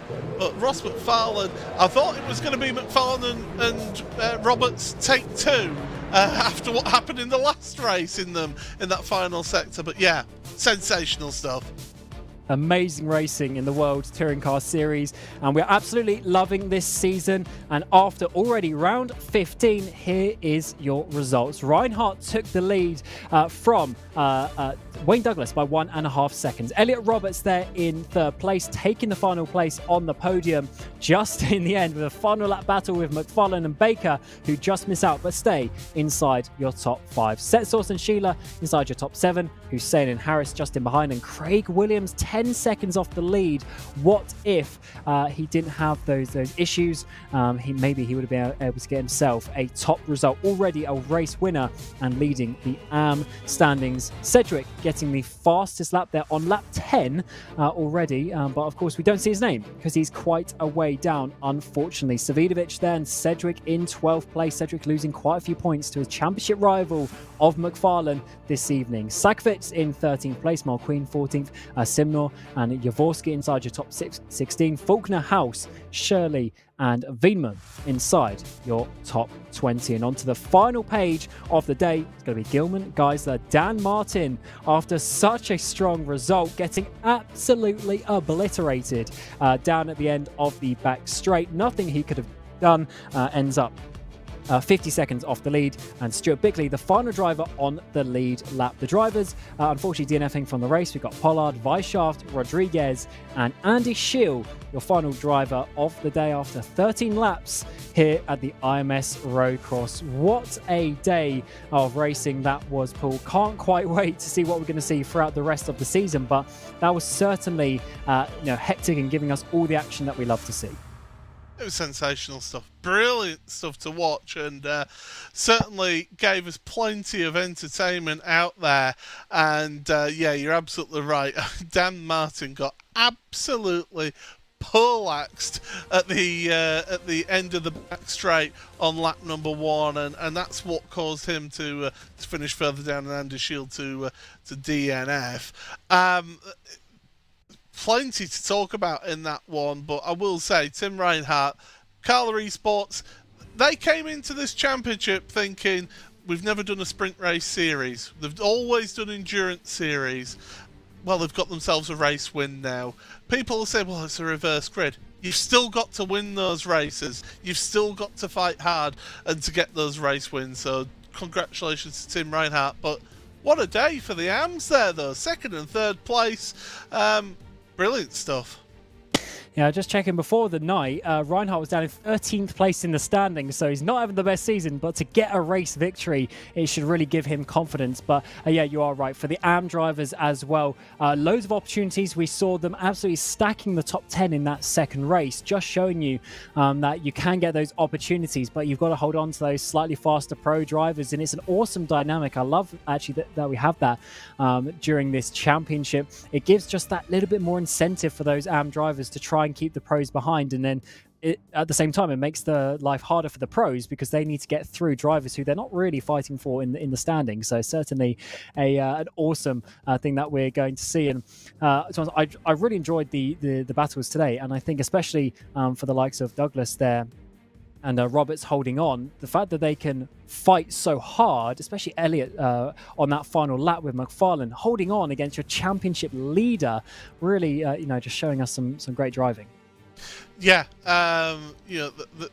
Douglas and Roberts were battling all the way through that race. It wasn't just a case of a bit of luck going their way. They were fighting hard, and they did a great job out there between the two of them. Not only to get that 2nd and 3rd place, but as you say, former champion Ross McFarlane came into this round of the championship 1 point behind Jack Sedgwick coming into this week. To keep him behind, David Baker was sticking moves on his teammate as well. Sindre Setsos was sniffing at the final couple of corners. He was wanting to get those positions off of Ross as well. It was great stuff there, and yeah, fantastic stuff. That whole thing with Baker was quite interesting because I'm pretty sure those couple of times he did make the overtake very easy for McFarlane. But as you say, through one of the faster corners on the track, turn 10, sending it up the inside of his teammate on the final lap, who was obviously trying to make the move on Roberts and probably didn't actually help his teammate. Certainly a very interesting one, but just showing you every position is being fought for here. And even though you do have teammates, they are going to overtake you if you start getting a bit slow and having a bad run. Well, Baker's fighting for a championship as well, don't forget. You know, he's somebody who wants to try and win this championship. He's not here just to say, oh, I'm just making up the numbers. No, I know David. He's a fierce competitor. He's a former teammate of mine. He will want to win this championship. He knows he's a realist and knows that it's going to be very difficult with the level of competition out there, but he still wants to win. So let's preview the sort of the schedule of what we having going forward. I said we're into the Americas now, so we got obviously IMS Road Course today. We've got Road America coming your way next week before we have the week break, and then we get the 3 remaining races in America of Sebring, Watkins Glen, and Virginia to round out August and September. That is going to be an awesome battle before we get to the completely different style of racing at the good old British circuits of Brands Hatch, Donington, and Silverstone. It's going to be an awesome second half of the season. We're starting that, of course, after we finish Road America. We'll be finished with the first half. So yeah, let's see what is going to happen. Loads of action coming your way in the World Touring Car Series, but that rounds it up here from the IMS Road Course. It's been myself, Cameron Roger, had Paul Smith alongside me, Connery Maddock on production behind the scenes of this RaceSpotTV broadcast. We thank you for watching. We thank you, the sponsors, for getting involved in this championship. And until the next round of World Touring Cars next week, same time, same place, we'll see you next time, and goodbye.